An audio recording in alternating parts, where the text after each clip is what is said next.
Welcome, my friends, to EPN. My name is Victor Lucas, and we bring you the latest in everything cool every single day. This one's going out to Scott Eakins, who's been watching since we were on G4 Canada back in around 2006. The rundown has always been his favorite part of every episode. Ours too, and this rundown is all yours, Scott.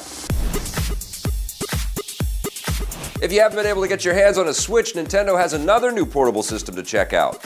The gaming giant has announced an all-new version of the 2DS, their 3D-less version of the 3DS. It's called the new Nintendo 2DS XL, and like the new 3DS XL, it offers a bigger screen, built-in amiibo support, and a sleeker design with more pro-style buttons. The best button is the second thumbstick, the C-Stick, which wasn't included on the original 2DS, and also, unlike the original 2DS, this one will actually be able to fold. Basically, it has everything you'd want out of a 3DS except the 3D, which, let's face it, most of us never use anyway. This could be Nintendo's way of saying goodbye to eye-popping 3D visuals altogether. The original 3DS was announced in early 2010, right during the 3D craze following the release of James Cameron's Avatar, but 3D popularity has sort of dwindled in recent years, making the 3D capabilities of the 3DS sort of unnecessary. The new 2DS XL will hit stores on July 28th and cost $150 in the US and $200 in Canada. Nintendo is continuing to support the 3DS and 2DS amidst the huge popularity of their latest system, the Switch. The console sold 2.74 million units worldwide in its first month, exceeding Nintendo's expectations and making it one of the fastest-selling consoles in history. It's still pretty hard to find, but those of you who have managed to get one will be happy to know that Mario Kart 8 Deluxe is racing onto the system today.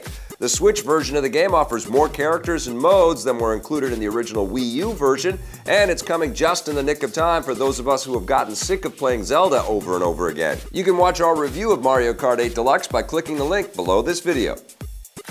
The Nintendo Switch is selling pretty well, but it ain't got nothing on the PlayStation 4. Sony has announced the latest sales figures for their console. The PS4 shipped 20 million units over the last fiscal year, bringing its total number of units well past 60 million worldwide. This easily makes the PS4 the most popular of the current-gen systems, nearly doubling the sales of the Xbox One.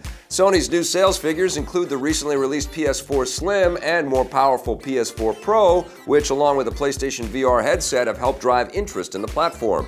Not everything is looking so rosy for Sony. Although their games division is doing well, other subsidiaries in the multinational corporation have been struggling, forcing the company as a whole to post yearly profits of just $660 million, half of their projected earnings. One of the biggest causes of Sony's financial problems is their movie division, Sony Pictures, which saw a series of recent box office disappointments like Passengers and the new Ghostbusters movie. They're hoping to turn things around with upcoming films like Spider-Man Homecoming, which swings into theaters this July.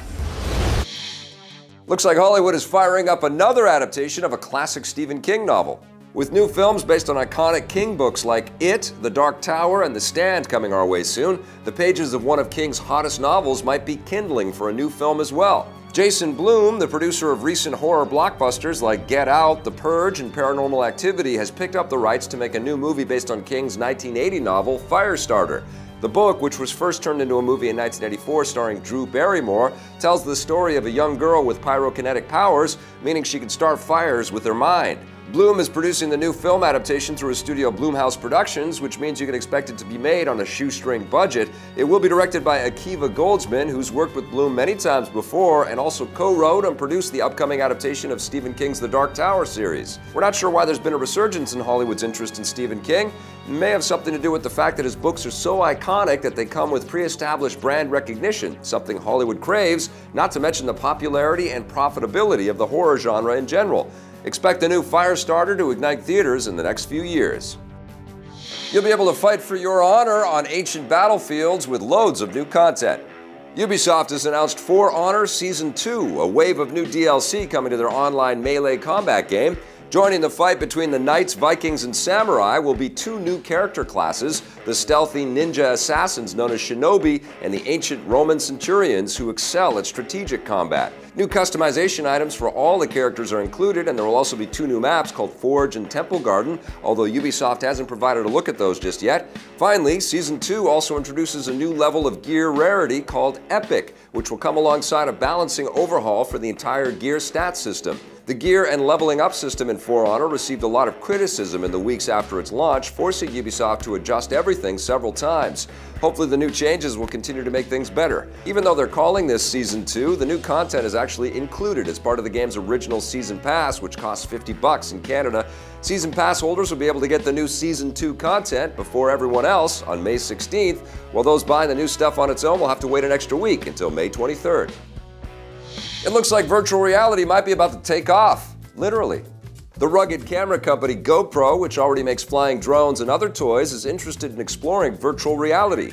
Yesterday, we got the chance to take GoPro's latest drone, Karma, out for a test flight, where we also tried out their new Hero 5 black camera and Karma grip stabilization mount. The Karma drone comes with a video game style controller, and the entire time we were using it, we couldn't help but wonder what it would be like to pilot the drone in virtual reality and capture VR-ready video. I just had to ask GoPro's Kelly Baker about the company's plans for VR and if they're going to integrate it with their drones at some point in the future.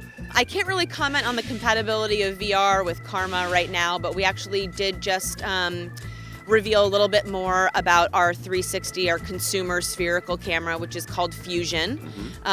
It's going to be coming out in fall of this year, like late this year, probably like November, December timeframe. We're starting a pilot program that's really more for professional users right now to kind of help us kick the tires and improve the experience. But certainly VR and 360 is huge in any type of photo and video capture, and that's something that, you know, as GoPro, we're absolutely interested in, and we want to be a leader in the technology. It makes sense that GoPro and other tech companies are looking at virtual reality, given that the burgeoning VR industry is expected to grow exponentially in the next few years. We'll have more from that interview soon on our channel, complete with more footage of me flying a drone like a badass, so keep your eyes peeled for that. Wow! I'll also be bringing you a review of the GoPro Karma drone once I've spent a little more time with it. All right, my friends, that wraps us up for the rundown today. Thank you so much for watching. I am getting better. I'm going to use this weekend to heal up considerably. We'll be back on Monday with a brand new episode. Have yourselves a fantastic weekend. Enjoy our content, and if you dig it, please hit subscribe. See you soon.